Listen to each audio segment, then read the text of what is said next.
afternoon. My name is Bukola Oluyide, and I'm speaking from Abuja, the capital city of Nigeria, in Western Africa. I'm here to talk about the holistic approach of MSF to NoMA, in which we collaborate with the state MOH in NoMA Children's Hospital to provide NoMA care to patients who suffer from NoMA or who survive from NoMA. Outreach is one of the components in which we provide awareness. We go to various local government areas in Sokoto, Kebbi, and Zamfara states to do what we call active case search, looking for NoMA cases, educating the community about NoMA, using flyers and posters, as you can see in this picture. Due to the increase of awareness of NoMA, we've had patients coming from all states in the country. Yasha is one of our NoMA patients who came all the way from Borno State with her mother and her 2 siblings. Yasha is 6 years of age. She lost her father due to some violent activities in Borno State. She started a long journey from Borno and came all the way to Sokoto State. Her mother told us about how she developed a fever, and within a few days, she had a hole in her face. In NoMA Children's Hospital, we admit acute NoMA cases who would need to have some medical care. They might have some comorbidities like malaria, in which tests are being done to ensure that we treat all of these comorbidities. Patients also receive some more health promotion to ensure that they understand how to prevent NoMA to themselves, to their siblings. For health promotion, we try to ensure that they understand how to wash their mouths regularly, at least twice a day. Also learn how to do some hand washing. For some of the patients that receive in the acute stage of NoMA, they are usually malnourished. Malnutrition is also known as one of the risk factors for NoMA and one of the challenges that we face trying to rehabilitate patients nutritionally. For those who are severely acutely malnourished, we provide some therapeutic foods to them to ensure that they are boosted up nutritionally. For every patient that goes for surgery, 2 weeks prior to surgery, they also receive some nutritional supplements.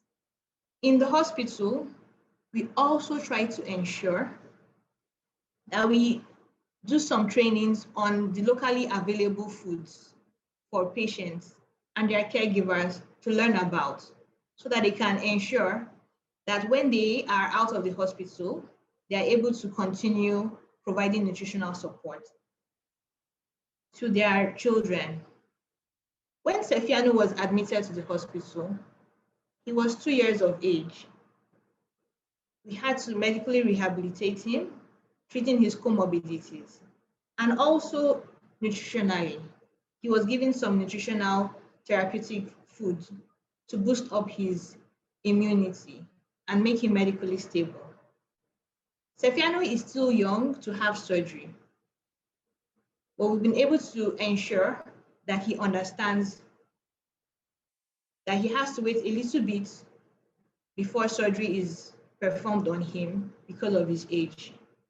We usually do this as part of our mental health support to all patients, providing individual counseling to our patients and their caregivers so that they understand what has happened to them and what might happen to them in terms of surgery to prepare them for the long journey ahead, the long stay in the hospital, and to also discuss about the stigma that they might have faced in their communities as a result of NoMA. We also provide some psychostimulation, has some games and some activities in the hospital just for them to provide some time for them to do other things to reduce the anxiety of waiting in the hospital. We also provide physiotherapy. So physiotherapy is really particular to those who have trismus, which is also known as lockjaw. In this instance, they are not able to move their jaw as a result of one of the complications of NoMA. When they are admitted in their acute stage, they are already provided with some exercises to ensure that they start trying to open their mouths. And even after surgery, physiotherapy is commenced to prevent that trismus or lockjaw happens. When Bilia was admitted into Noma Hospital, he was 20 years of age, and he had had NoMA since he was 1 year of age. Bilia got to know about NoMA by one of the inhabitants of his communities. When he came to the hospital, he did not know that there were other people who suffered the same condition as he. Bilia underwent the holistic approach and was prepared for surgery. He finally had his surgery done and had a nose construction. Bilia is now one of our NoMA advocates who tells people about NoMA and about NoMA Children's Hospital so that they know where to refer patients. Like Bilia underwent surgery, we provide surgery to our patients in NoMA Children's Hospital.